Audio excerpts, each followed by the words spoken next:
Hello et bienvenue sur le podcast Élévation dans le dernier épisode de l'année 2025. Je ne pensais pas vous en refaire un après tous les épisodes que j'ai sortis dans le cadre du calendrier de l'Avent, mais me voici, un dernier épisode pour la route, parce qu'il y a quelque chose que j'aime beaucoup faire en fin d'année et que j'avais envie de vous partager, c'est le bilan, de faire une rétrospective et de préparer l'année qui arrive en posant une vision, une direction et des objectifs. Moi, je suis quelqu'un qui fonctionne aux objectifs, j'aime ça, j'ai besoin d'avoir un cap, d'avoir quelque chose à l'horizon parce que c'est un moteur, ça me motive, ça me permet de me mettre en mouvement. Donc j'aime bien me poser des objectifs. Je suis le genre de personne qui aime bien faire des vision boards parce que je suis visuelle, que ce soit sur papier ou en fond d'écran. Je suis quelqu'un comme ça. Et donc du coup, quand on travaille sa vision, forcément, quand, on veut savoir où on va, il faut savoir d'où on vient parce que comme le disait enfin en tout cas on l'attribue à Einstein, je ne sais pas si c'est exactement lui, la folie c'est de faire toujours la même chose et de s'attendre à un résultat différent. Peu importe que vous soyez, satisfait ou pas de votre année 2025, il y a peut-être des choses que vous n'avez pas envie de poursuivre, il y a peut-être des choses que vous avez envie de commencer, d'autres que vous avez envie d'arrêter. Bref, c'est le moment de faire le tri. L'hiver, c'est là pour ça, c'est pour l'introspection, la réflexion, la structuration, la planification et tout ce qu'on veut en lion. Et donc du coup, j'ai envie de vous faire un épisode non pas à écouter, mais un exercice. C'est vraiment un épisode, c'est un exercice. C'est quelque chose qu'on va faire ensemble, c'est un exercice de coaching, ça va prendre plus ou moins de temps. Je vous invite à ne pas écouter cet épisode d'une traite, mais plutôt à, le voir comme un exercice, comme je vous l'ai dit et à, planifier un peu de temps devant vous. Donc si là, vous n'avez pas le temps, je vous invite à ne pas continuer d'écouter cet épisode et à y revenir quand vous aurez un moment à vous, que ce soit 30 minutes, 1 heure maximum, 30 à 40 minutes, je pense que c'est suffisant pour pouvoir bien faire l'exercice, répondre aux questions que je vais vous poser et cetera, pour faire un reset, pour entrer dans la nouvelle année avec, dans les meilleures conditions possibles et avec une vision. Donc, où que vous soyez, prenez un moment à vous, soyez au calme, n'ayez pas de notifications sur votre téléphone, essayez de vous concentrer sur une seule chose, cet exercice. Prenez un papier, un stylo, un carnet, ce que vous voulez. Je vous invite vraiment à écrire. Par contre, je vous invite à pas le faire sur ordinateur, à pas taper sur ordi, à pas le faire comme ça de tête, mais vraiment à écrire avec la main, d'engager votre corps dans cet exercice. Il y a des recherches en psychologie comportementale qui ont démontré que le simple fait d'écrire ses objectifs, ça augmente déjà les chances de les atteindre, jusqu'à 42% de plus que lorsqu'ils vont rester uniquement à l'état d'intention ou lorsqu'ils vont être verbalisés uniquement à l'oral ou quand on va les taper sur ordinateur. L'écriture à la main, ça vient favoriser la clarté, l'engagement et la mémorisation. Et donc, c'est vraiment le meilleur support possible et le plus puissant pour le type de travail que je vous propose dans cet épisode. Donc voilà, faites-vous un petit espace cocooning au calme, préparez-vous une petite boisson chaude, mettez cet épisode sur pause, préparez tout ce dont vous avez besoin. Donc je vous ai dit, une feuille, un stylo, un cahier, même plusieurs feuilles et votre téléphone. Vous allez avoir besoin de votre téléphone. Essayez de couper les notifications. Vous pouvez le mettre en mode avion parce que ce que je vais vous demander dans votre téléphone ne requiert pas une connexion internet. Et si vous m'écoutez depuis votre téléphone, il faut que vous puissiez continuer à m'écouter en arrière-plan pour pouvoir faire ce que je vais vous demander sur votre téléphone. Voilà, donc le mieux, c'est de m'écouter depuis un ordinateur, comme ça, mode avion sur le téléphone et on se concentre que ce sur, oh là là, je trouve plus mes mots. Que ce sur quoi je vais vous faire travailler, on va dire ça comme ça. Alors, première chose, donc déjà si vous me rejoignez dans cet exercice, bravo à vous de prendre ce temps pour vous et on va plonger dans un premier temps, la première étape, dans une rétrospective. Donc on va clarifier où vous allez aller, mais pour ça, il faut savoir qu'est-ce qui s'est passé dans l'année écoulée, parce qu'on vit souvent la tête dans le guidon sans prendre le temps de faire un pas en arrière, de prendre de la hauteur et d'observer. Et là, on est sur cette première partie pour ça. Il y a une, citation que j'aime bien de Tony Robbins qui dit: «Si tu fais ce que tu as toujours fait, tu auras ce que tu as toujours eu». Donc si vous voulez changer des choses, il faut forcément aller regarder ce qui se passe dans votre vie, dans vos comportements et dans vos habitudes. Je sais que pour beaucoup, on est là dans une période encore d'entre-deux, à la fin de l'année où on termine une année, la suivante n'est pas encore commencée et on va se dire: «Bon allez, je vais de l'avant, je regarde plus en arrière, je vais faire autrement, dans l'année qui arrive» et cetera, donc là en 2026 et en fait, ce qui va se passer en adoptant cette stratégie de l'autruche, pour moi, parce que c'est vraiment faire l'autruche, c'est que on risque de reproduire exactement les mêmes schémas que les années précédentes et donc, comme on le dit souvent, le passé, ce n'est pas un lieu de résidence, mais c'est un lieu de référence et on a besoin d'aller regarder ce qui s'est passé. Donc on y va. Ce que je vais vous demander, c'est d'ouvrir la galerie de votre téléphone, la galerie d'images. Si vous n'avez pas tendance à prendre beaucoup de photos, vous pouvez, prendre votre agenda, qu'il soit sur votre téléphone ou papier, votre calendrier, là où vous avez tendance à écrire, vos événements, ce que vous faites et cetera. On pense qu'on se rappelle de tout, mais vraiment, ne donnons pas autant de crédit à notre mémoire parce que franchement, j'ai fait cet exercice moi il y a quelques semaines et on n'a pas du tout tous les souvenirs en mémoire. Il y a plein de choses que j'ai vues dans ma galerie d'images, je me suis dit: «Ah oui, c'est vrai, j'ai fait ça et puis j'ai fait ça. Ah oui, puis il y a eu ça» et cetera. Donc c'est ce qui risque de vous arriver. Donc dans un premier temps, vous ouvrez la galerie d'images de votre téléphone, vous allez remonter jusqu'en janvier et vous allez, pour chaque mois, noter quels ont été les moments qui ont le plus compté à vos yeux dans cette année 2025. Donc vous allez sur votre papier mettre janvier et vous mettez un, 2, 3 points, peu importe. Si vous avez une vie très remplie, ben, ça peut être une longue liste et puis sinon ça peut être juste un moment ou pas, hein. Il y a des mois où il se passe rien et il y en a d'autres où il se passe beaucoup de choses. Vous le faites pour janvier à décembre. Ça va vous prendre un peu de temps. Prenez ce temps-là, remémorez-vous votre année, les moments forts, les temps forts, que ce soit joyeux, que ce soit challengeant, que ce soit triste, que ça suscite beaucoup de fierté, que ce soit un accomplissement, et cetera. Tout compte. Voilà, donc faites ça, mettez sur pause, prenez le temps de faire ça et revenez vers moi après. Alors maintenant que vous avez fait cette rétrospective pardon, de votre galerie, eh bien, vous allez vous demander quels sont les 3 moments les plus challengeants, les plus difficiles de votre année 2025. Parmi tout ce que vous avez pu écrire, alors s'il y en a pas 3, c'est pas grave, mais si vous en avez 3, je pense que vous pouvez en trouver 3, hein, franchement, les 3 moments les plus challengeants et difficiles de votre année. Vous allez les noter et ensuite, vous allez noter les 3 moments les plus positifs, les plus joyeux, enfin en tout cas du côté plus, voilà, satisfaisant de votre année 2025. Encore une fois, vous mettez sur pause et après vous revenez vers moi. Maintenant que vous avez listé 3 moments où il y a eu plus de défis de la part de la vie et 3 moments où ça a été beaucoup plus, chouette, beaucoup plus agréable, quels sont les moments qui ressortent le plus lorsque vous faites défiler la galerie de votre téléphone? Là, vous pouvez citer 5 moments phares de votre année, peu importe s'ils étaient bien, pas bien, et cetera. Vraiment ce qui ressort le plus à vos yeux. Et ensuite, vous allez vous demander: «Qu'est-ce que j'ai appris sur moi-même, sur les autres peut-être, sur la vie durant cette année?» Parce qu'on apprend toujours des choses pendant notre année. En général, si vous êtes ici à écouter ce podcast, c'est que vous êtes dans une démarche d'introspection, de connaissance de soi, d'évolution, et cetera. Donc forcément, je pense que vous tirez les leçons, les apprentissages de ce qui vous arrive, que ce soit, bien ou pas bien. Enfin, il y a pas de bien ou pas bien, mais en tout cas que ce soit, vous aurez compris, positif ou que ça tire plus vers du négatif.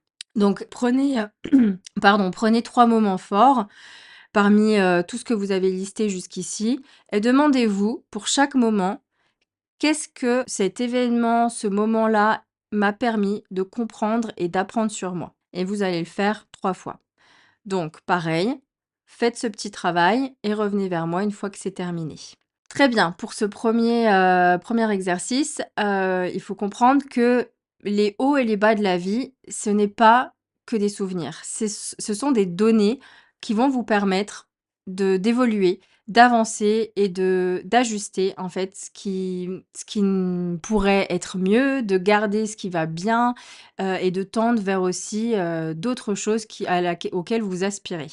Maintenant, on va faire aussi un petit récap que moi j'adore. On va prendre plusieurs domaines de vie et pour chaque domaine de vie que je vais vous citer, vous allez attribuer une note entre 1 et 10. 1, c'est pas du tout satisfait et 10, c'est très satisfait. Donc là, je vais vous dire les domaines de vie.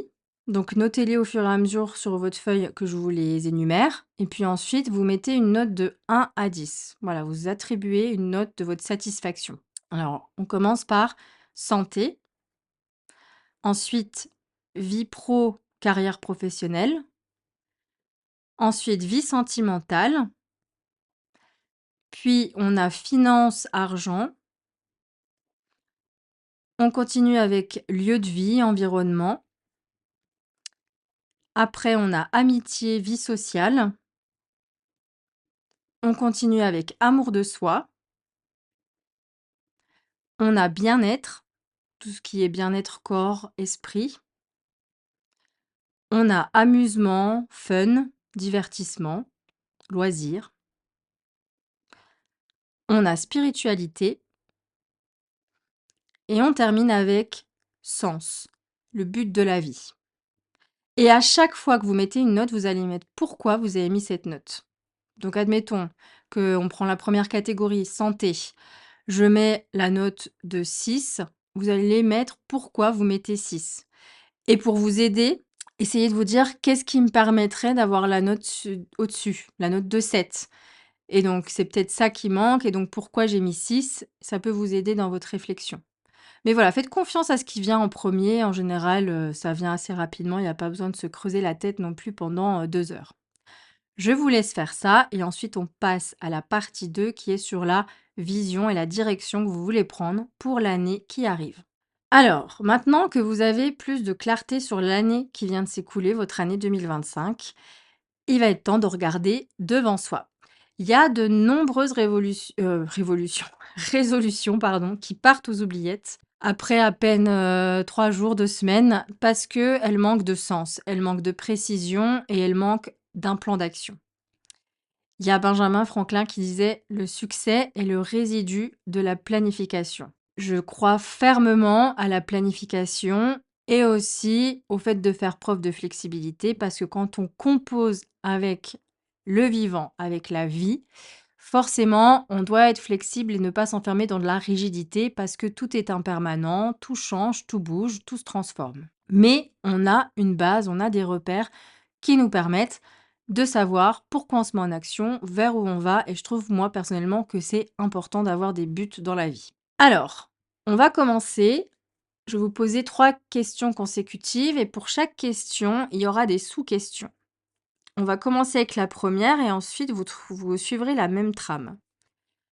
Alors, que vais-je arrêter de faire en 2026? Ça, c'est la première question. Donc, vous pouvez écrire sur votre feuille, en 2026, je vais arrêter et vous continuez la phrase. Et pour cette phrase-là, vous allez prendre 3 exemples. Donc, vous allez le faire 3 fois. Donc, par exemple, en 2026, je vais arrêter de fumer. Alors, les 3 sous-questions, pourquoi ça a besoin de s'arrêter? Qu'est-ce que ça m'a coûté jusqu'à maintenant? Et qu'est-ce qui va changer en arrêtant? Voilà, donc en 2026, je vais arrêter de. Vous choisissez ce que vous arrêtez et ensuite vous répondez aux 3 questions que je viens de vous énumérer.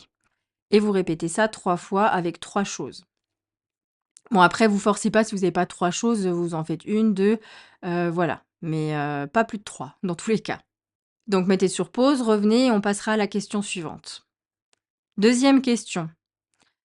Que vais-je continuer de faire en 2026? Donc même principe, je vais juste vous changer les 3 petites questions qui suivent, ce que vous allez choisir. Donc en 2026, je continue de et cetera. Et les 3 sous-questions, quelles sont les preuves que ça fonctionne pour moi?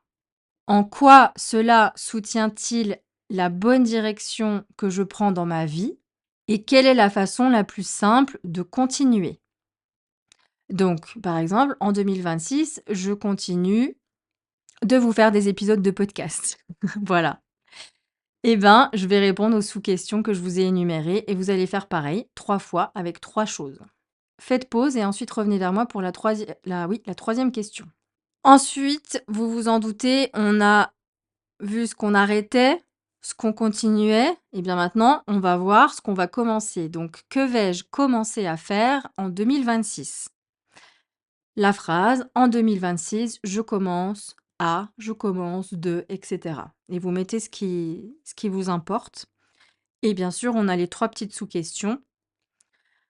Pourquoi je souhaite commencer cela? Qu'est-ce que ça va apporter à ma vie actuelle? Et quelle est la première étape facile pour commencer? OK? Donc je sais pas, en 2026, je commence, à prendre soin de mon corps. Et ben, pourquoi je souhaite commencer cela? Et cetera, et cetera. Encore une fois, les 3 questions que je vous ai énumérées et vous faites 3 fois cet exercice-là, hem et on est bien. Et ensuite on passe à une, partie suivante. Alors maintenant, on va, choisir votre objectif principal.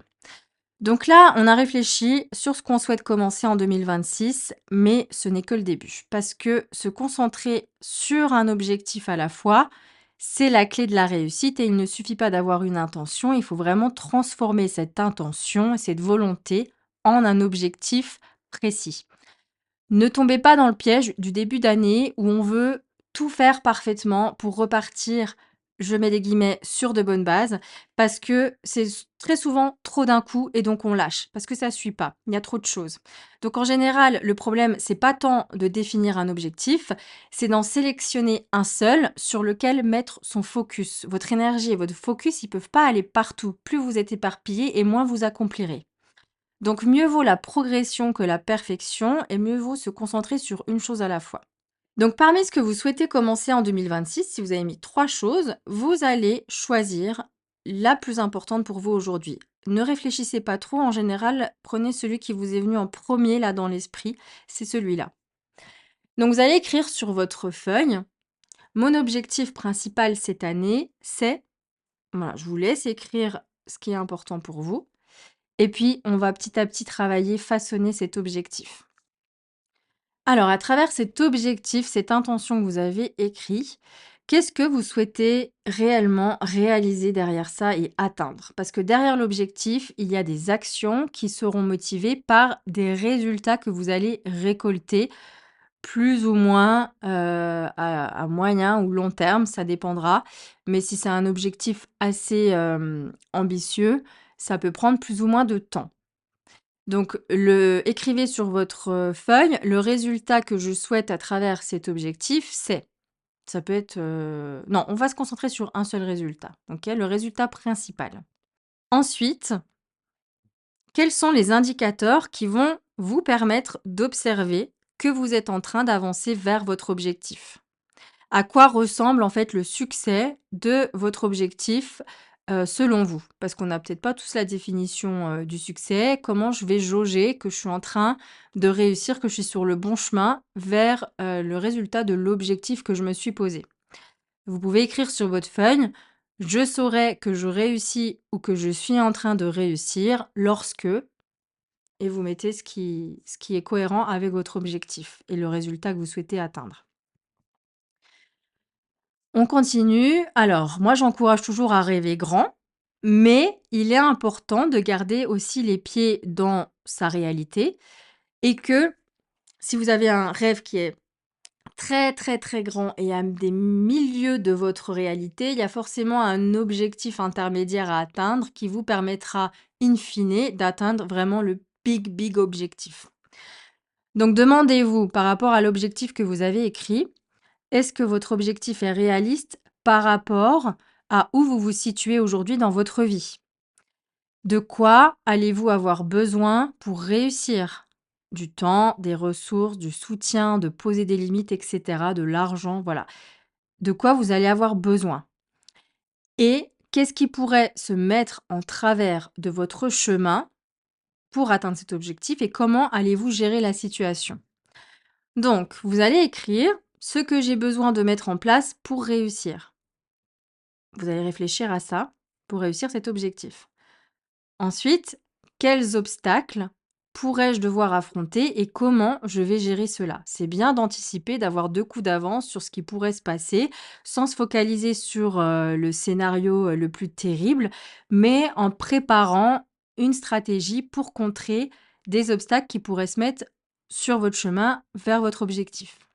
Alors ensuite, moi je crois fermement à la stratégie des petits pas qui vont créer un effet cumulé dans le temps, et qui vont permettre aussi de créer ce qu'on appelle un momentum. Donc c'est vraiment à travers, pour moi, la constance dans les actions et le progrès dans le temps que l'on va construire ce qu'on appelle ce momentum, ce phénomène qui fait qu'on va continuer, qu'on va poursuivre et qu'on va s'expanser, qu'on va avoir de plus en plus de résultats dans le temps. Donc demandez-vous par rapport à votre objectif. Ma première petite action est, ne mettez pas une trop grosse action d'entrée de jeu, même si là vous sentez que vous êtes remonté à bloc, que vous êtes motivé parce qu'il y a l'énergie collective qui fait que c'est le début d'année, page blanche, on recommence à zéro, etc., etc. Voyez petit pour l'instant parce que petit à petit, on accomplit de grandes choses. Donc ma première petite action est, par rapport toujours à cet objectif, notez-le. Ensuite, mon action hebdomadaire est, parce que vous pouvez peut-être faire une action une fois par semaine, soit pour checker l'avancée de votre objectif, soit une action supplémentaire qui vous permet d'aller vers votre objectif. Et à la fin du premier mois, ma progression ressemblera à. Essayez d'imaginer, de visualiser à quoi la progression pourrait ressembler si vous gardez le cap vers votre objectif et que vous vous mettez en action avec régularité et constance pour ça. Vous pouvez aussi partager votre objectif à une personne de confiance pour le rendre encore plus concret, parce que plus on s'engage envers quelqu'un, plus ça devient réel. Et vous pouvez même demander à cette personne ce que vous souhaitez qu'elle vous rappelle si, lorsque les choses, parce que ça risque d'arriver, lorsque les choses deviendront un peu plus difficiles. Vous pourrez le partager à cette personne et elle aura les instructions de ce qu'elle devra vous dire pour vous remonter à bloc. Une fois que vous aurez réalisé la 1re action là dans les semaines à venir, n'hésitez pas à revenir sur ce que vous avez écrit aujourd'hui et à vous demander quelle va être la prochaine étape.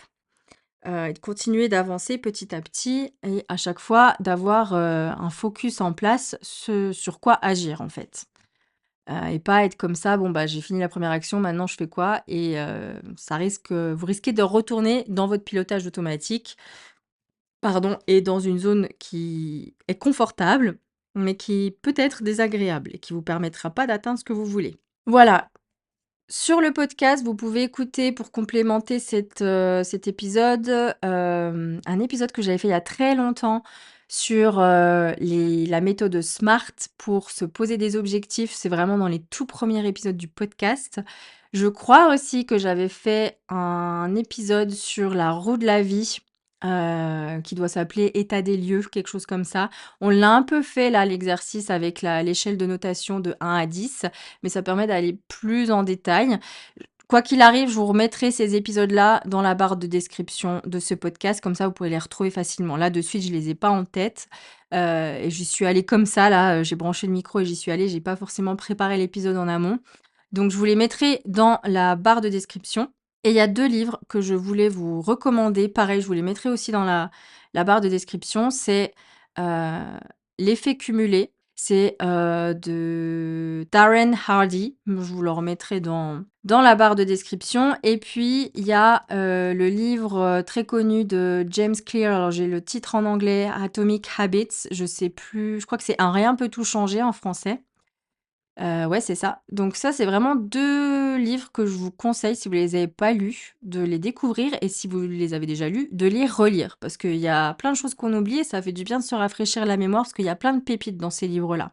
Voilà pour ce que je voulais vous partager, en cette fin d'année. On se retrouve bien l'année prochaine maintenant. Peut-être que je vous l'avais déjà dit, dans le dernier épisode du calendrier de l'avent, mais cette fois, c'est la bonne. On se retrouve l'année prochaine. Et puis si vous avez la moindre question, n'hésitez pas à me contacter. Si vous voulez partager votre objectif avec moi, je suis dispo par email ou sur les réseaux sociaux, donc n'hésitez pas. Et puis, on pourra faire un point, en fin d'année 2026. Sachez que je n'oublie jamais rien, donc je penserai à revenir vers vous, je vous l'assure, parce qu'il y a 5 ans, j'ai fait un programme en début d'année aussi qui s'appelait le Fresh Start Challenge. Il y avait une vingtaine de personnes qui m'avaient rejoint, c'était mes toutes premières clientes, je débutais mon activité et pendant ces challenges, il y avait, 31 jours de challenge avec chaque jour un défi à faire. Il y avait une lettre à s'écrire et à s'envoyer à la soit de 5 ans après. Donc là, ça fait 5 ans qu'on a fait, ce challenge, ça va faire 5 ans en janvier et j'ai pensé à écrire aux filles sur le groupe Facebook qu'on avait à l'époque pour leur dire: «Normalement, si ça a bien fonctionné», parce que c'était via un site internet, «vous allez recevoir la lettre que vous êtes écrit il y a 5 ans». Donc vraiment, j'ai une mémoire, vous inquiétez pas. Donc vous pouvez vraiment venir vous confier, votre objectif, par message ou par email. Ce sera avec grand plaisir. Je vous donnerai un petit coup de boost et de motivation aussi et voilà. Je vous dis à 2026, profitez bien de cette fin d'année et on se revoit très bientôt sur le podcast.